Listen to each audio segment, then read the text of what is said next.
वर्ष झालेले आहेत. या राजवाड्याच्या दोन्ही बाजूला तुम्हाला अनावरणीच्या पाहायला मिळतात. 2 नंबर राजाचं किचन रूम होतं, स्वयंपाकाची जागा.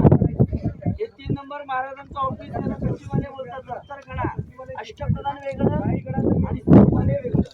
पाठीमागे दिवाणी खास आहे. 4 नंबरचा मध्ये खास आहे. दिवाणी नाव आहे. मुलांना दिवाणी खास म्हणजे मंत्री आणि दिवाणी नाव म्हणजे सदर म्हणजे कोर्ट. त्याला आपण जनता दरबार बोलतो बघा.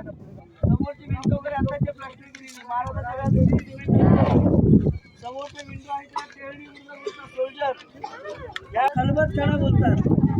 महाराजांच्या काळाच्या गुप्तहेराचे प्रमुख होते महेरजी नाईक. महेरजी नाईक म्हणजे स्वराज्याचा तिसरा डोळा, गोपनीय बातमी. 18 प्रकारच्या भाषा यायच्या, 7 प्रकारचं वेषांतर करायचे. ते प्रत्येक गडावरती जाऊन आपलं रूप बदलायचे. महाराजांच्या मनातला सरदार म्हणजे महेरजी नाईक, स्वराज्याचा तिसरा डोळा. मरेपर्यंत स्वतःच्या धर्मपत्नीला माहीत नाही की आपले मिस्टर महाराजांच्या दरबारातले गुप्तहेर प्रमुख होते.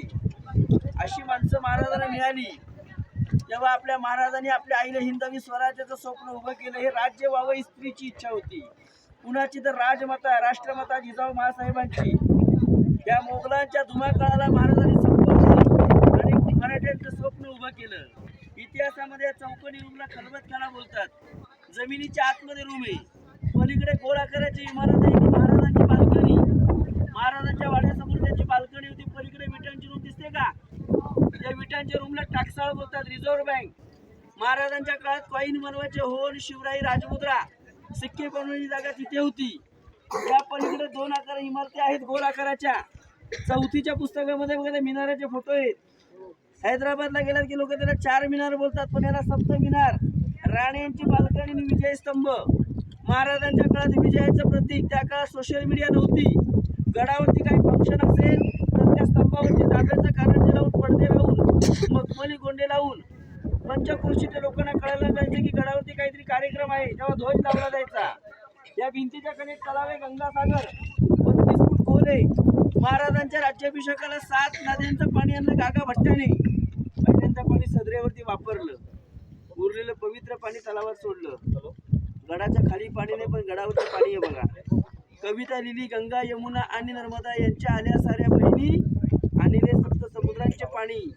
जले झाले तीर्थांची घरं, नाव तयाचे गंगासागर. म्हणून प्रकियात्रे करईच्या पाण्यावर लिहिते, म्हणून प्रकियात्रे करईच्या पाण्यावर लिहिते की माझ्या महाराष्ट्राला इतिहास आहे. बाकी सगळ्याला भूगोल आहे, बाकी सगळ्याला भूगोल आहे.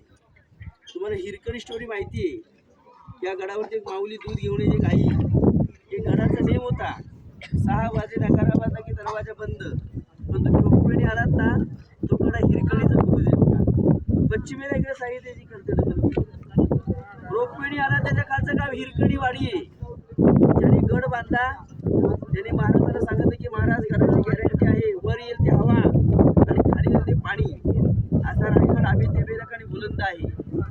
महाराष्ट्रामध्ये गडावर स्त्री जाऊ शकते, तर गडावरती गनिम सहज येऊ शकतो ना. हिरोजी बांधकाम आम्ही ते बेलक आणि बुलंद नाहीये. तुम्ही जर गॅरंटी दिली दरबारात बोललो ना हिरोजीला. प्रत्यक्षात हिराला विचारलं 2 महिन्याचं लेकरू तुझ्या कुशीला. हिरा म्हटली महाराज माफ करा, माझ्या लेकराकरता मी गेलो. माझे धनी जंजिऱ्याच्या मोहिमेला गेलेत. गडाचा दरवाजा बंद झाला, लेकराला दूध पाण्यासाठी गेलो.